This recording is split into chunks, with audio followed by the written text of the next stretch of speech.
We asked you guys for some questions on my Instagram stories, pre-Alpine, what you'd like to know. So we're going to do some quick fire answers.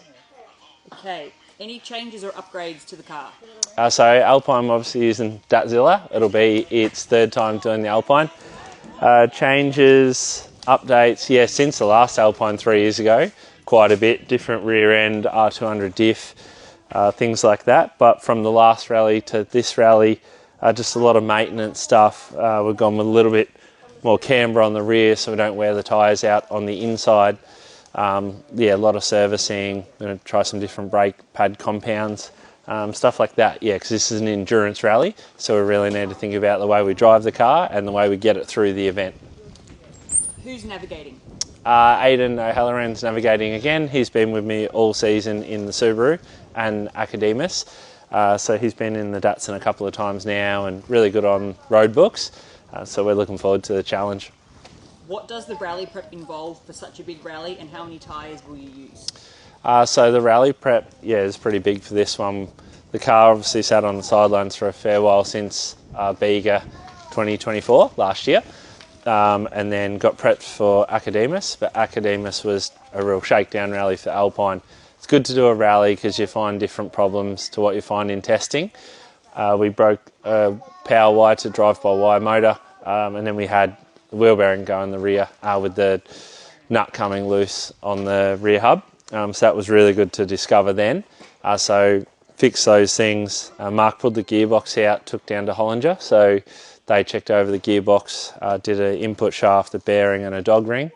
Some of the things they said didn't really need doing, but because they won't see the gearbox for another 10 rallies or so, it's good to do them now. And they know how hard we test the gearbox and how hard we push it. So it's a SG3 Hollinger 6-speed sequential.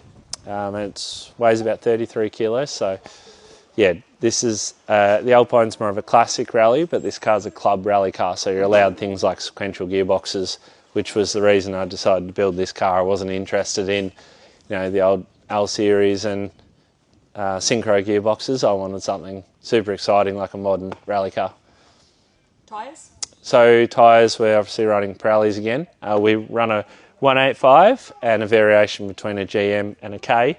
We've been told that you'll use about 20 tyres for the Alpine. It was the maximum amount for the 16 stages. So yeah, we'll be taking them and a few extra compounds just in case there is rain or some hot weather.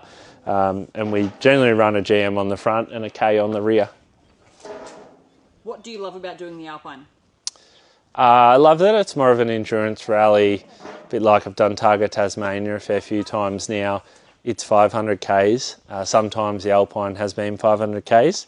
This year it's 380 and it's over 2.5 days. Whereas most rallies we do, especially in the Victorian Rally Championship, are only 1 day and 2 heats, whereas this is an endurance rally. Those 2.5 days, all your stage times add up and there's a winner at the end. Usually with the Alpine, there's a clear winner, but a couple of times there has been really good battles up until the end. Haven't won one yet, so we'd really like to get through reliably and see if we can do it. Who is your biggest competition? Biggest competition, have to say for outright, a couple of people, but definitely Nathan Quinn. We always have really good battles. He's in an RX2 Mazda. I don't know how he pedals that car that hard, but anyway, he does. Then last Alpine, there was a guy from Queensland, Carrigan, that doesn't rally down here very often, and of all things, he's rallying a Magna. So he's back again. It's probably evolved into a much quicker car over 3 years. We're really not sure. So front-wheel drive, V6, plenty of leaderage, so we expect he'll be quick. Andrew Travis rallies a really fast Gazelle, and he does a lot of endurance rallies as well. So good driver, good solid car. He runs a 205 tyre, so he should have no problems on the long stage.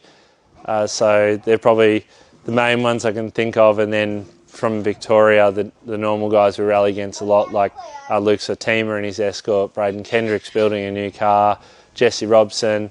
Yeah, so there'll be plenty of people. Probably the top 10 is going to be really quick. It'll just be who can get through cleanest run. And Quinny wants to know if he can get a gravel crew for the road book. I think he already uses a gravel crew, to be honest. He's that quick 3 years ago.